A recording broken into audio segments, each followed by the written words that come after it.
सह्याद्री व्याघ्र प्रकल्पातील नव्या कॉरिडॉरमुळे कोल्हापूरसह सांगली आणि सातारा जिल्ह्यातील सुमारे 550 गावांचा विकास खुंटणार आहे. यामध्ये सर्वाधिक गावं ही कोल्हापूर जिल्ह्यातील आहेत.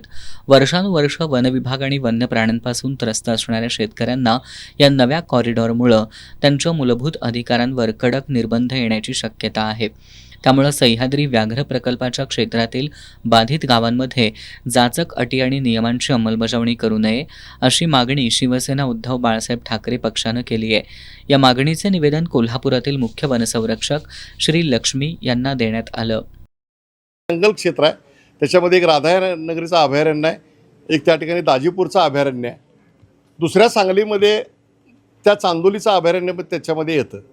तर याच्यामध्ये सरकारनं या ठिकाणी नो डेव्हलपमेंट झोन अशा पद्धतीचा एक कायदा करायची शक्यता आहे. यामुळे काय होणार आहे, या 371 गावाची आर्थिक रचना ढासळणार आहे. याबद्दल शिवसेना उद्धव बाळासाहेब ठाकरेंनी आज एक विनंती केली आहे. यामध्ये जर कोणत्याही प्रकारे जर जनसुनावणी घेतली नाही आणि ही निर्बंध आमच्यावर लादले तर जनआंदोलन करून या कार्यालयावर एक धडक मोर्चा काढला जाईल.